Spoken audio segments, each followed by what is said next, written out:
ओम श्री गौर्या सकलार्थदं निजपदां भोजेन मुक्तिप्रदं प्रौढं विघ्नवनं हरन्तमनघं श्रीधुण्डितुण्डासिना वन्दे चर्मकपालिकोपकरणे वैराग्यसौख्यात् परं नास्तीति प्रदिशन्तमन्तविधुरम् श्रीकाशिकेशं शिवम् शङ्करं शङ्कराचार्यं केशवं बादरायणं सूत्रभाष्यकृतौ वन्दे भगवन्तौ पुनः पुनः।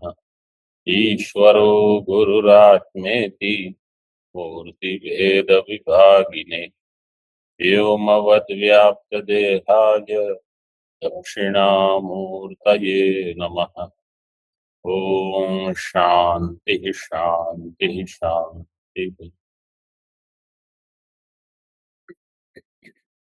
यत्तदृश्यम अग्राह्यम, इस मंत्र के ऊपर विचार चल रहा है।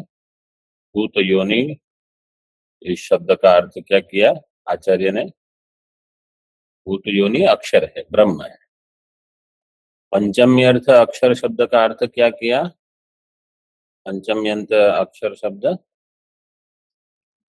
प्रधान। प्रधान। पूर्व पक्ष ने पूर्व पक्ष के मत में प्रधान। सिद्धांत ने क्या कहा? हाँ, किसी ने बताया उत्तर? अव्याकृत। अज्ञानम, अज्ञान शब्द आया था, टीका में आया था। अब यहाँ जो मंत्र दिया है आया था टीका में। हाँ, ये आया था कल। अज्ञानम इति वक्ष्यति, ये था हमारे 490 पृष्ठ है, टीका की प्रथम पंक्ति। कथम इति इस प्रतीक के पहले टीका में था। और आज कल वो भी बताया था कि उत्तर सूत्रे वक्ष्यामः, अगले सूत्र में ये आएगा। ठीक है, अभी आएगा। परीक्ष लोकान कर्मचितान, ये मंत्र जो है इसकी व्याख्या थोड़ी कर रहे हैं आचार्य। मतलब वेदांत का अधिकारी इसमें बताया है, और गुरु उपसक्ति, तो गुरु के लक्षण क्या है वो भी बताए। जिनका विवेक अधिक हो वो सब कुछ त्याग करके समित पाणी होकर श्रोत्रिय ब्रह्मनिष्ठ गुरु के पास अध्ययन के लिए जाए, ये मंत्र बताता है। तो विवेक आदि संपन्न जो विद्यार्थी है उसको ज्ञान हो जाएगा। टीका में देखिए, तद विज्ञानार्थम ब्रह्म ज्ञानार्थम गुरुम अभिगच्छेत एव इति नियमः। एव करके नियम बता दिया कि आप अपने आप अध्ययन मत करना, ब्रह्म ज्ञान के लिए गुरु की उपसक्ति कीजिए। भाष्य में एव शब्द के ऊपर क्या लिखा है याद है? शास्त्रज्ञोपि स्वातंत्र्येण ब्रह्म ज्ञानान्वेषणम न कुर्यात्। आप भले न्याय व्याकरण अच्छे से पढ़े हो, ब्रह्म ज्ञान का अन्वेषण स्वतंत्र रूप से मत करिए, ऐसे वहां लिखा है। क्योंकि साधारण ये बुद्धि होती है कि हमको व्याकरण आता है, न्याय आता है, हम पंक्ति लगा लेंगे, उसमें गुरु की क्या आवश्यकता है। ब्रह्मनिष्ठस्य अपि अनधीत वेदस्य गुरुत्वम वारयति। ब्रह्मनिष्ठ हो लेकिन जिसने वेद अध्ययन न किया हो, वेद वेदांग नहीं पढ़े हो, तो अभी तो सारे वेदांग पढ़ने वाले बहुत कम होते हैं, लेकिन कम से कम वेद का तात्पर्य जानते हो। तो जो वो नहीं पढ़े हैं उनको गुरु मत बनाइए, ऐसा लिख दिया। ब्रह्मनिष्ठस्य अपि अनधीत वेदस्य गुरुत्वम वारयति श्रोत्रियम इति। श्रोत्रियम, श्रोत्रियम में क्या सूत्र लगेगा? श्रोत्रियंच छंदोधीते, श्रोत्रिय जिसने छंद का अध्ययन किया है, श्रोत्रियम ब्रह्मनिष्ठम इति। यत्तु उक्तम भाष्य में अचेतनानां पृथिव्यादीनां दृष्टान्तत्वेन उपादानात् दार्ष्टान्तिकेन अपि अचेतनेन भूतयोनिना भवितव्यम इति तदयुक्तम। पूर्व पक्ष ने कहा था कि सारे दृष्टांत तो अचेतन के ही है, इसलिए प्रधान होना चाहिए। तो अचेतनानां पृथिव्यादीनां दृष्टान्तत्वेन उपादानात्, तो दार्ष्टान्तिक भी अचेतन होना चाहिए भूत योनिना, वो ठीक नहीं है। तदयुक्तम नहीं दृष्टांत दार्ष्टान्तिकयोर अत्यंत साम्येन भवितव्यम इति नियमो अस्ति।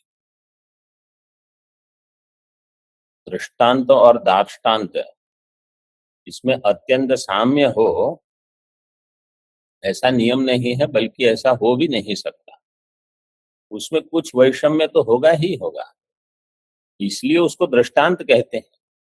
जैसे पक्ष और दृष्टांत, इनमें भेद होता है, व्याप्ति दोनों में मिल जाएगी, लेकिन अन्य चीजों को आपको समान देखने के लिए आप प्रयत्न करोगे तो नहीं मिलेंगे। तो ऐसा कोई नियम नहीं है। टीका में कार्यम उपादान अभिन्नम इति अंशे दृष्टांत। कार्य उपादान से अभिन्न है। उपादान उपादान कारण, जो भी कार्य होगा वो उपादान कारण से अभिन्न होगा, इतने अंश में ही दृष्टांत को लेना है।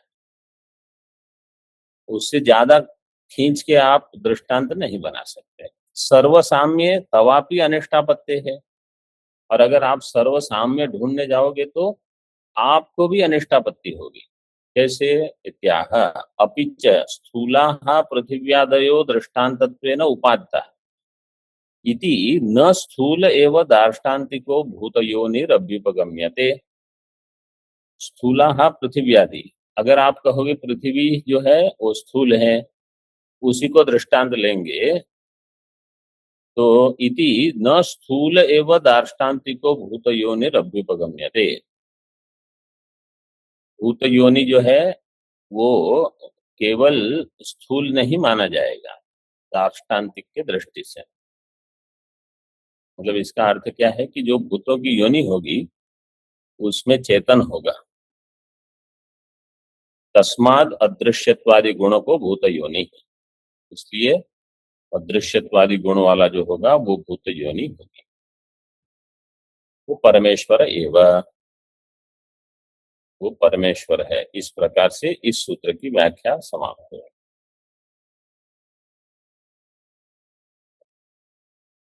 विशेषण भेद व्यपदेशाभ्याम च नेतरौ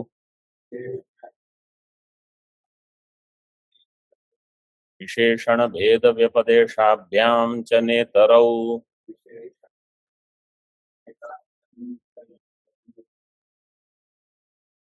विशेषण भेद व्यपदेशाभ्याम, इसका विग्रह कैसे करोगे? एक पद है लेकिन द्विवचन है। अब बताइए। हाँ, क्या? विशेष विशेषणं विशेषणं च भेदव्यपदेशश्च विशेषणभेदव्यपदेशौ ताभ्यां विशेषणभेदव्यपदेशाभ्याम्। सम्यक्। विशेषण विशेषणश्च भेद व्यपदेशश्च इति विशेषण भेद व्यपदेशौ ताभ्याम। अथवा ऐसे भी कर सकते हो, विशेषणश्च भेदश्च, व्यपदेश पद जो है वो द्वंद्वान्ते श्रूयमाणं पदम प्रत्येकम अभिसंबध्यते। तो विशेषण व्यपदेशश्च भेद व्यपदेशश्च इति विशेषण भेद व्यपदेशौ। अर्थ तो वही रहेगा, क्योंकि विशेषण का भी व्यपदेश है, भेद का भी व्यपदेश है। फिर ताभ्याम करके व्यपदेश का अर्थ है उपदेश। लेकिन जो आपने अभी अर्थ बताया वो भी सही है, वो वास्तव में वही बताया हमने, केवल व्यपदेश पद को दोनों में लगा दिया। न भेद। न इतरौ, इतरौ द्वौ, तो जो दो आप बता रहे हो, प्रधान और जीव, शारीर, न प्रधान भूत योनि हो सकता है, न शारीर जीव भूत योनि हो सकता है, क्योंकि जो विशेषण दिए हैं ये सारे विशेषण शारीर में नहीं घटेंगे। और जो भेद बताया है वो प्रधान से भिन्न बता रहे हैं। कहा? दिव्यो ह्यमूर्त पुरुषः सबाह्याभ्यंतरो हि अज, अप्राणो, अमनः, ये विशेषण जीव में नहीं घटेंगे, क्योंकि जीव तो सब प्राण है, समनः है, और अक्षरात् परः, अक्षरात् परतः परः, ऐसे कहा। वो प्रधान से भी भिन्न है। टीका में विशेषणात् न जीवः भेदोक्तेः न प्रधानम इति हेतुद्वयम् विभज्य व्याचष्टे। विशेषण होने से न जीव, यहाँ जो टीका में अर्थ किया है वो ऐसे ही किया है जैसे आपने बताया, विशेषणस्य भेद व्यपदेशश्च, इस प्रकार से। विशेषण होने से ये जीव नहीं है, मतलब ऐसे विशेषण है जो जीव में नहीं घटेंगे। और भेद उक्ति का अर्थ है भेद व्यपदेश है, जो प्रधान से भिन्न बताता है। ये दोनों हेतु को लेकर हेतु द्वयम् विभज्य व्याचष्टे। इतश्च परमेश्वर एव भूतयोनिर नेतरौ शारीरं शारीरः प्रधानम वा, इस हेतु से भी परमेश्वर भूत योनि है, अन्य दो नहीं, न शारीर न प्रधान। तस्मात् विशेषण भेद व्यपदेशाभ्याम, विशेषण और भेद का व्यपदेश हुआ है इसलिए। विशिनष्टि ही प्रकृतम भूतयोनिम शारीराद विलक्षणत्वेन दिव्यो ह्यमूर्तः पुरुषः सबाह्याभ्यंतरो ह्यजः अप्राणो ह्यमना शुभ्रः इति। ये शारीराद विलक्षण इसको बताते हैं। टीका में देखिए, दिव्य द्योतनात्मक स्वयं ज्योति ही, दिव्य का अर्थ है जो द्योतनात्मक है, स्वयं ज्योति। अमूर्त पूर्ण पुरुष, इसका अर्थ है पुरुषय प्रत्यगात्मा। तो अमूर्त का अर्थ है पूर्ण, तो जीव पूर्ण नहीं है, जीवत्वेन पूर्ण नहीं है, ब्रह्मत्वेन है। पुरुष पुरुषय प्रत्यगात्मा, पुरुषय घट जाएगा दोनों।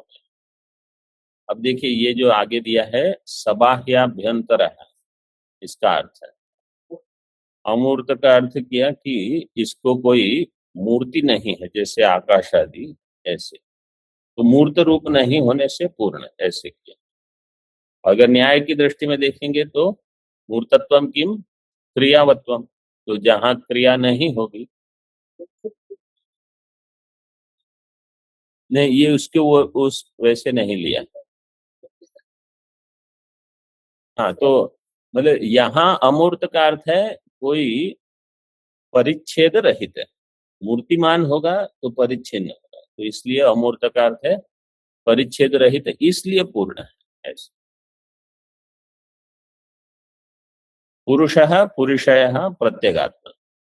बाह्यम का अर्थ किया स्थूलम, आभ्यंतर का अर्थ किया सकारणम सूक्ष्म। सकारणम सूक्ष्म का अर्थ है सूक्ष्म और कारण दोनों। तो बाह्य जो है वो स्थूल, स्थूलम मतलब स्थूल जगत, स्थूल प्रपंच ले लीजिए। आभ्यंतर है वो सूक्ष्म प्रपंच और कारण प्रपंच, तो तीनों प्रपंच आ गए इसमें। ताभ्याम सह अधिष्ठानत्वेन तिष्ठति, स्थूल सूक्ष्म कारण प्रपंच सहित जो अधिष्ठान रूप से रहता है, अधिष्ठानत्वेन तिष्ठति, तो इसलिए अब सबाह्याभ्यंतरः ये हो गया। ऐसे अर्थ वहां नहीं किया है भाष्य में, अथवा जैसे अन्य जगह भी जहां बाह्य आभ्यंतर, वहां एक जगह तो बृहदारण्यक में तो जाति व्यक्ति को लेकर किया है। हाँ। तो ये विशेष प्रकार से अर्थ किया है और ये सुगम है वास्तव में ग्रहण करने के लिए। सुगम का अर्थ जानते हैं? हाँ, सरल। कोई कोई हिंदी शब्द प्रयोग होते नहीं ज्यादा, लेकिन करने चाहिए। सकारणम सूक्ष्म ताभ्याम अधिष्ठानत्वेन तिष्ठति, उनका अधिष्ठान रूप से जो रहता है वो है सबाह्य अभ्यंतर। तो जिनको चिंतन करना है अपने स्वरूप का, उनके लिए ये बहुत ही सुंदर मंत्र है, क्योंकि स्वरूप लक्षण बताता है। सबाह्य अभ्यंतर और अजह पद है वो प्रसिद्ध है ही तथा श्रुतिषु प्रसिद्ध इत्यर्थ। अविद्याकृतम नाम रूपात्मकम शरीरम तेन परिच्छेदो अल्पत्वम। आगे दिया है स्वामी जी आपका जो प्रश्न था, अविद्याकृतम नाम रूपात्मकम शरीरम तेन परिच्छेद। अविद्याकृत नाम रूपात्मक जो शरीर है, इससे जिसका परिच्छेद हो जाएगा तो वो कहा जाएगा अल्प, अल्पत्व। तस्य शरीरस्य धर्मान जाड्य मूर्तत्वादीन, तो शरीर के ये सारे धर्म हैं, जाड्यत्व मूर्तत्व इत्यादि। उससे जो परिच्छिन्न नहीं होगा वो हो जाएगा अमूर्त। ननु अक्षर शब्देन प्रधानोक्तौ अशब्दत्वं प्रधानस्य प्रतिज्ञातं बाध्येत तत्र आह। अक्षर शब्द के द्वारा प्रधान बताने से अशब्दत्वं प्रधानस्य प्रतिज्ञातं बाध्येत तत्र आह। भाष्य में नहीं एतद् दिव्यादि विशेषणम अविद्या प्रत्युपस्थापित नाम रूप परिच्छेद अभिमानिनस् तद्धर्मान् स्वात्मनि कल्पयतः शारीरस्य उपपद्यते। एतद् दिव्यादि विशेषणम, दिव्यो ही अमूर्त ये सारे विशेषण हैं, अविद्या प्रत्युपस्थापित नाम रूप परिच्छेद अभिमानी जो जीव है उसके धर्म, तद्धर्मान स्वात्मनि कल्पयतः। तद्धर्मान में तत् से क्या लेंगे? शरीरस्य शरीर धर्म। तस्य शरीरस्य धर्मान, ऐसा टीका में दिया है। अविद्या प्रत्युपस्थापित नाम रूप परिच्छेद अभिमान धर्मान, मतलब परिच्छिन्न वहां तक लेंगे जो अविद्या से प्रत्युपस्थापित है और नाम रूप से परिच्छिन्न है।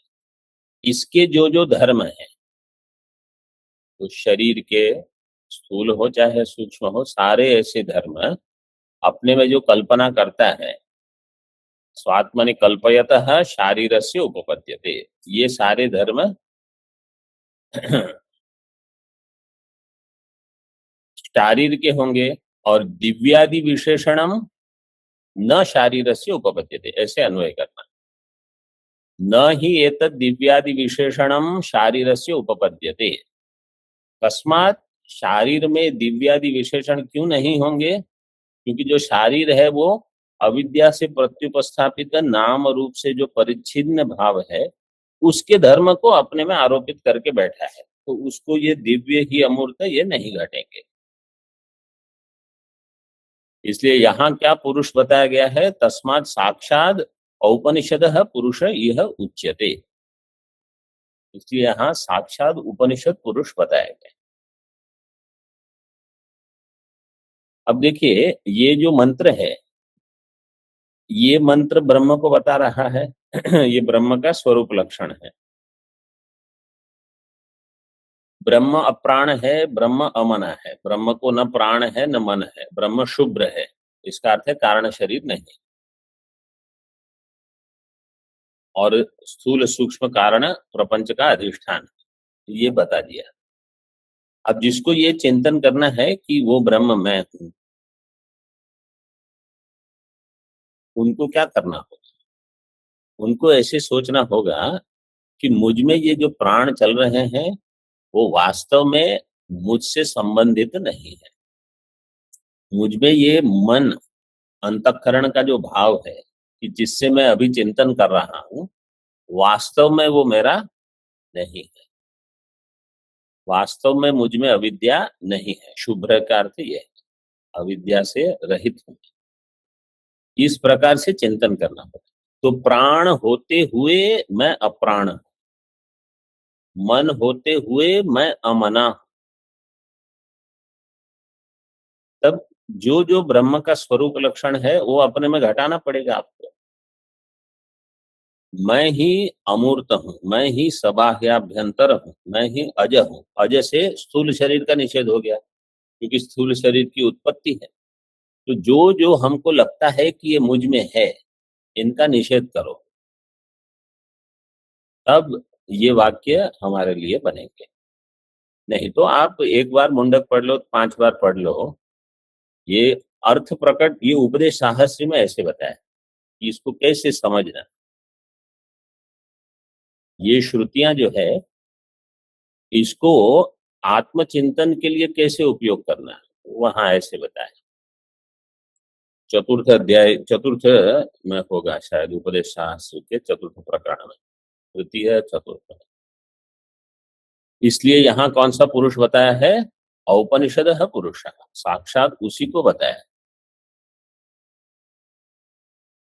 तथा प्रधानादपि प्रकृतम भूतयोनिम भेदेन व्यपदिशति। प्रधान से भी, प्रधानात अपि प्रकृतम भूतयोनिम, जो भूत योनि यहाँ प्रकृत है, भेदेन व्यपदिशति, उससे भी ये भिन्न है प्रधान से। प्रधान का अर्थ है अव्याकृत अथवा अज्ञान। अक्षरात परतः पर। तो टीका में हमने देखा अक्षर शब्दे न प्रधान उक्त हो, अगर अक्षर शब्द से प्रधान लेंगे तो अशब्दत्वम प्रधान से प्रतिज्ञातम बाध्यते। अशब्द कैसे होगा फिर वो? तो बताते हैं, अक्षरम अव्याकृतम नाम रूप बीज शक्ति रूपम भूत सूक्ष्मम ईश्वराश्रयम तस्यैव उपाधिभूतम सर्वस्माद् विकारात् परो यो अविकारस् तस्मात् परतः पर इति भेदेन व्यपदेशात् परमात्मानमिह विवक्षितम दर्शयति। बड़ा वाक्य है।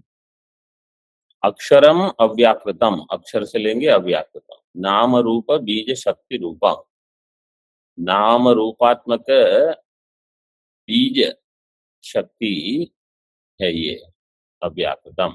भूत सूक्ष्मम ईश्वर आश्रयम, ईश्वर से लेंगे ब्रह्म। यहाँ अव्याकृत किसके आश्रित है? ब्रह्म के। टीका में दिया है, तस्यैव उपाधिभूतम सर्वस्माद् विकारात् परः यो अविकारः। तस्यैव उपाधिभूतम, तस्य ब्रह्मणः, उस ब्रह्म की ही उपाधि होगी। मतलब देखो, दो चीज बता दी, उसके आश्रय में है और उसकी उपाधि है।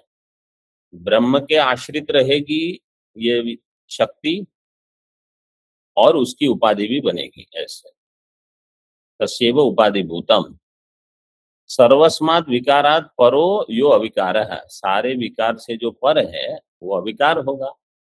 विकार का अर्थ है कार्य, तो जो सभी कार्य से पर है वो कारण होगा। तस्मात् परतः परः, तो सारे जो विकार हैं वो हो जाएंगे, परतः शब्द से जो बताया है, वो सारे विकार उनसे पर है। सर्वस्मात् विकारात् ये पंचमी है, परतः ये भी पंचमी है, पर इति भेदेन व्यपदेशा। इस प्रकार से प्रधान से इसका भेद बताया गया है, इसलिए परमात्मानम यह विवक्षितम दर्शयति, इसलिए यहाँ परमात्मा को विवक्षित किया गया है इससे। टीका में देखिए। हाँ, क्या प्रश्न है? स्वामी जी वो टीका में जो ननु अक्षर शब्द है ना, वो जो पंक्ति है उसका एक बार और स्पष्टीकरण हो सकता है? अक्षर शब्द के द्वारा यहाँ प्रश्न ये है कि अक्षर शब्दे न प्रधान अगर कोई लेगा तो अशब्दत्वम प्रधानस्य प्रतिज्ञातम। अशब्दत्वम कहाँ प्रतिज्ञा हुई थी? ईक्षतेर्ना शब्दम। हाँ, ईक्षतेर्ना शब्दम, तो ईक्षते है न अशब्दम, प्रधान की वहीं उसका खंडन कर दिया गया था कि प्रधान जो होगा उसका श्रुति में कहीं वर्णन ही नहीं है, वो श्रुत नहीं है। इसलिए अगर आप कहोगे कि मतलब अगर कोई कहेगा कि अक्षर शब्द से प्रधान लेंगे तो अशब्दत्वम प्रधानस्य यत् प्रतिज्ञातम पूर्वस्मिन् अधिकरणे तद बाध्येत, उसका बाद हो जाएगा आपने जो प्रतिज्ञा की थी। इसलिए हम कहेंगे कि वास्तव में यहाँ अक्षर शब्द से प्रधान नहीं अव्याकृत लेंगे। आप भले उसके लिए प्रधान शब्द प्रयोग करो, हम कहेंगे वो अव्याकृत है। अब स्पष्ट हो गया वो? जी जी स्वामी जी, धन्यवाद। अश्नोति व्याप्नोति स्विकार जातम इति अक्षरम। अश्नोति व्याप्नोति, अश्नोति अश्नुते, तो आत्मनेपद धातु अश्रु व्याप्त, अश्नुते है ना सब आत्मनेपद। हाँ, यहाँ अश्नोति दिया है। हाँ, व्याप्नोति स्विकार जातम अक्षरम, अपने विकार को जो व्याप्त करके रहता है वो है अक्षर। अव्याकृतम अव्यक्तम अनादि या इति यावत्, अव्याकृत अव्यक्त जो अनादि है। नाम रूपयोः बीजम ईश्वरः, नाम रूप का जो बीज है। अभी उसको आगे बताएंगे ईश्वर शब्द से क्या लेंगे। तस्य शक्ति रूपम परतंत्रत्वाद उपादानम अपि शक्ति ही इति उक्तम। वो शक्ति जो है वो परतंत्र है, इसलिए उपादान कारण होने पर भी, जगत का उपादान कारण होने पर भी उसको शक्ति कहा गया। क्योंकि शक्ति जो होगी वो कैसी होगी? परतंत्र।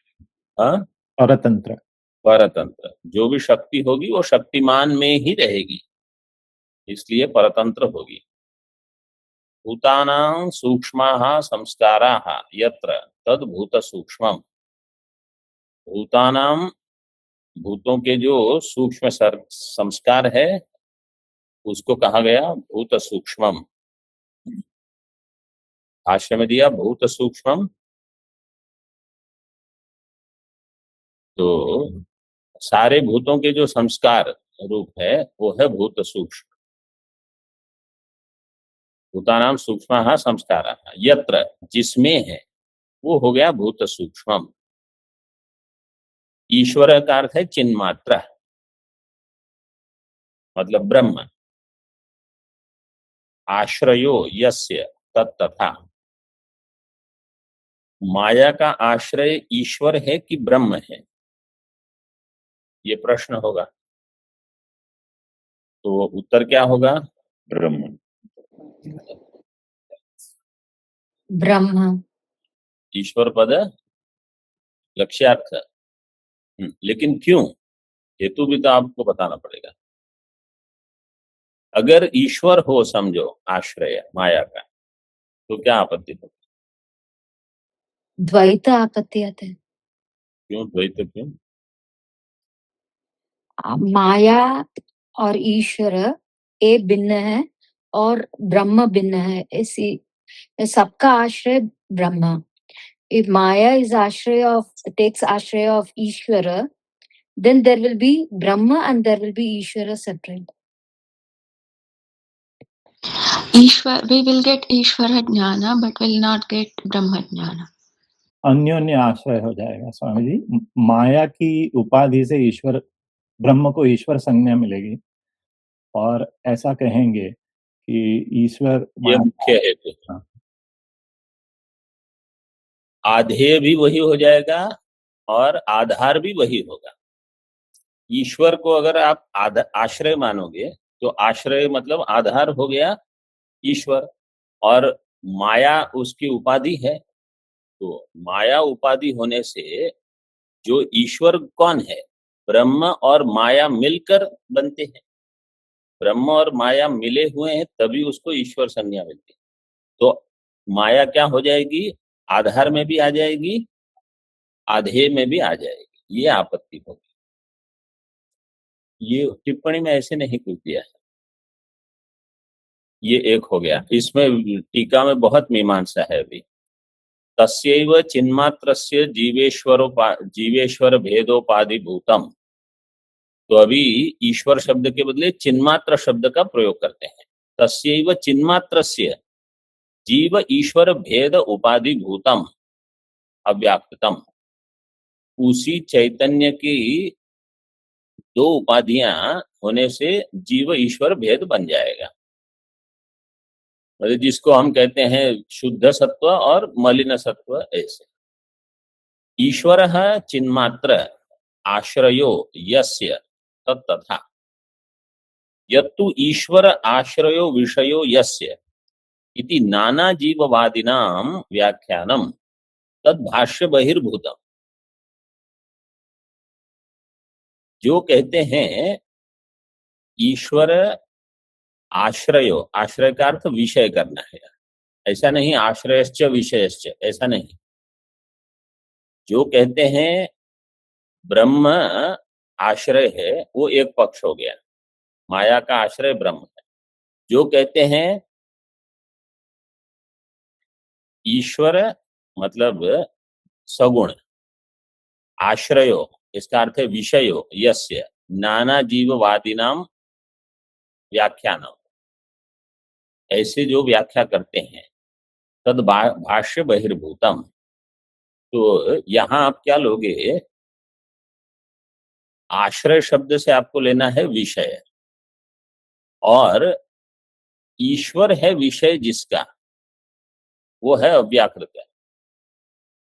मतलब अविद्या का विषय और अविद्या का आश्रय, ऐसे जो हम व्याख्या करते हैं।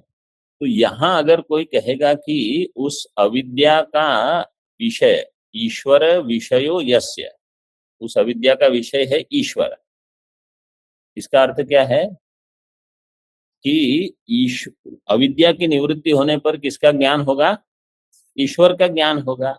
ऐसे जो व्याख्या करते हैं इति नाना जीववादिनाम व्याख्यानम, वो भाष्य के बाहर है। नाना जीववाद को लेकर मतलब ये जो भर्तृ प्रपंच आदि जिन्होंने ब्रह्म को सगुण मान लिया किसी प्रकार से, और इसलिए वो कहेंगे उपासना से उसकी प्राप्ति हो जाएगी, तो ये सारे भाष्य बहिर्भूत हैं। क्यों, अभी आगे बताते हैं। एतस्मिन् खलु अक्षरे गार्गी आकाश ओतश्च प्रोतश्च इति ओतप्रोत भावेन अव्याकृतस्य चिदाश्रयत्व श्रुतेः आश्रय पद लक्षणाया निर्मूलत्वात्। एतस्मिन् खलु अक्षरे गार्गी आकाश ओतश्च प्रोतश्च, इस अक्षर में आकाश ओत प्रोत है।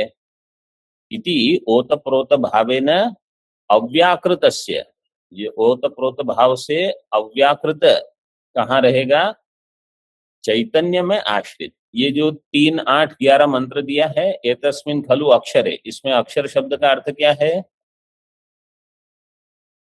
अव्याकृत अव्याकृत माया, ब्रह्म। ब्रह्म ब्रह्म अक्षर शब्द यहाँ जो है वो अस्थूलम अनणु 3, 8, 8 है, उसके बाद ये आया है अस्थूलम अनणु ह्रस्वम दीर्घम, उसमें अक्षर शब्द ये है ब्राह्मणाः अक्षरम वदन्ति, ये अक्षर को वो हाँ वो गार्गी के साथ आगे। तो ये जो अक्षर शब्द है वो ब्रह्म लेना है। उसमें गार्गी आकाश ओतप्रोत से, जो आकाश शब्द है वो है अव्याकृत। इति ओतप्रोत भावेन अव्याकृतस्य चिदाश्रयत्व श्रुते है। चूंकि ऐसा सुना गया है इसलिए आश्रय पद की लक्षणा करने की वहां कोई उसका कोई अवकाश नहीं है। आश्रय पद लक्षणाया निर्मूलत्वात्, आश्रय पद में लक्षणा करके उसको कुछ अन्य अर्थ करोगे वो निर्मूल है। वही मतलब अव्याकृत। आगे भी लिखा है नहीं मूल प्रकृते है भेदे किंचित मानम अस्ति। मूल प्रकृति जिसको हम मूला विद्या कहते हैं उसी को अव्याकृत शब्द से यहाँ शब्द व्यवहार हो रहा है। इसमें कोई प्रमाण नहीं है कि उसमें भेद है। इसमें मूला विद्या में, मूल प्रकृति में, तो मूल अविद्या कितनी हो गई? एक ही। वाचस्पति मिश्र मत में अविद्या कितनी मानते हैं? अनेक मानते हैं। भामती मत में ये उसी का खंडन है। ये जो ये विचार चल रहा है वो उसका खंडन चल रहा है। क्योंकि वो क्या कहते हैं, माया अनेक है, जितने जीव उतनी माया, तो एक का मोक्ष होगा तो उनकी माया चली गई, बाकी सबकी माया रहेगी। तो मूल प्रकृते है भेदे किंचित मानम न अस्ति। वो पूर्व पक्ष कहेगा इंद्रो माया भी ही पुरु रूपयते, माया भी में वहां बहुवचन प्रयोग हुआ है तो बहुत माया है। नहीं इंद्रो माया भी इति श्रुतिर मानम। अजाम एकाम हमारे पास भी श्रुति है, अजाम एकाम लोहित शुक्ल कृष्णाम, तो एक ही है वो। इत्यादि अनेक श्रुति बलेन लाघव तर्क सहायेन तस्याः श्रुतेः बुद्धि भेदेन माया भेद अनुवादित्वात्। तो हमारे पास एक माया को कहने वाली श्रुतियां हैं और लाघव तर्क है। एक माया से काम चल जाएगा तो आप अनेक माया, ये गौरव दोष है, वो आवश्यक नहीं है, इसलिए लाघव तर्क भी है। तो फिर उसको कैसे घटाओगे माया भी को? तो कहते हैं बुद्धि भेदे न माया भेद अनुवाद हुआ है। माया कितनी है? एक, लेकिन अंतःकरण कितने हैं? अनेक। तो अनेक अंतःकरण होने से अनेक माया ऐसी वो कल्पना करते हैं। वास्तव में एक माया से काम चल जाएगा, एक माया अनेक अंतःकरण। ये बहुजीववाद में अनेक माया मानने की आवश्यकता नहीं है। और आगे अभी कुछ विचार है, वो तो एक जीववाद को लेकर और भी कुछ है। हाँ देखिए, तदुक्तम सुरेश्वराचार्य ही स्वतस्तु अविद्या भेदोत्र मनागपि न विद्यते। स्वतः अविद्या भेद तो यहाँ मनाक अपि, मतलब छोटा सा भी कोई भेद यहाँ नहीं है, एक ही है अविद्या। सांख्य योगाचार्याः पुराण इतिहास कर्तारश्च मूल प्रकृत्या ऐक्यम वदन्ति। सांख्य योग आचार्य पुराण इतिहास करता ये सारे मूल प्रकृति को एक ही बताते हैं। तो अब आगे देखिए, ननु अविद्या के बंध मुक्ति व्यवस्था कथम। एक ही अगर अविद्या है तो बंध मुक्ति व्यवस्था कैसे होगी? तो कोई कहेगा व्यवस्था ही नहीं है। नच व्यवस्था, व्यवस्था नास्ति इति नच वाच्यम। व्यवस्था नहीं है ऐसा नहीं कह सकते। क्यों? श्रवणे प्रवृत्त्यादि बाधा पातात इति चेत्। तो श्रवण में प्रवृत्ति नहीं होगी अगर अविद्या बंध मुक्ति व्यवस्था न हो तो। उच्यते, यह आज सब सरल है विचार। ये ही अविद्या नानात्वम इच्छन्ति तैरपि परिणामित्वेन सांशत्वम अविद्यायाः अंगीकार्यम। जो अविद्या का नानात्व चाहते हैं उनको क्या करना है, परिणामित्वेन सांशत्वम अविद्यायाः अंगीकार्य, अविद्या का सांशत्व मतलब ये किसके लिए है, जो मानते हैं कि अनेक जीव हैं, एक जीव में एक जीव, एक अविद्या, अनेक सूक्ष्म शरीर, सूक्ष्म शरीर अनेक होने से वो वास्तव में वहां नहीं है। आपने जैसे हम स्वप्न में कल्पना करते हैं, चैत्र है, मैत्र है, वो यहाँ गया, उसको इसको मिला, ये एक ही जीव की सारी कल्पना है। जैसे वहां स्वप्न में होता है ऐसे जो इतना पचा नहीं सकते, एक जीव और दृष्टि सृष्टिवाद ये साथ साथ चलेंगे। सृष्टि क्यों है, क्योंकि मैं देख रहा हूं, नहीं तो सृष्टि ही नहीं। तो जिनको ये अभी नहीं पच रहा है तो उनके लिए कह दिया नाना जीव है और सृष्टि दृष्टिवाद, इसको लेकर आप चलिए आगे। तो जहां आवश्यक होता है वो वहां उसको फिर बता देते हैं। देखिए, ये ही अविद्या नानात्वम इच्छन्ति तैरपि परिणामित्वेन सांशत्वम अविद्यायाः अंगीकार्यम तथा च अनर्थात्मक स्वीय संघातात्मना परिणत अविद्यांशोपहित जीव भेदात व्यवस्था सिद्ध्यति। व्यवस्था कर लेंगे।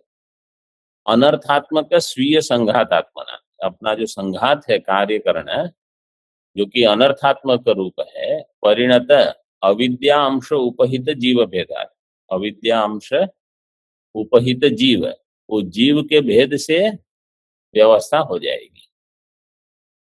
फिर जिसका ज्ञान हुआ उसकी मुक्ति होगी। यस्य ज्ञानम अंतःकरणे जायते तस्य अंतःकरण परिणामी अज्ञान अंश नाशो मुक्ति।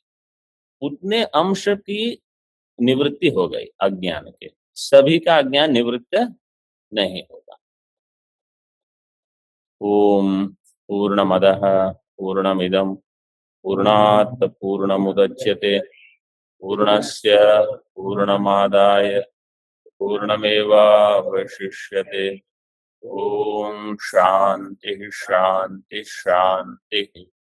शंकरं शंकराचार्यं केशवं बादरायणं सूत्रभाष्यकृतौ वन्दे भगवन्तौ पुनः पुनः। ईश्वरो गुरुरात्मेति मूर्तिभेदविभागिने व्योमवद्व्याप्तदेहाय दक्षिणामूर्तये नमः। शांति शांति शांति।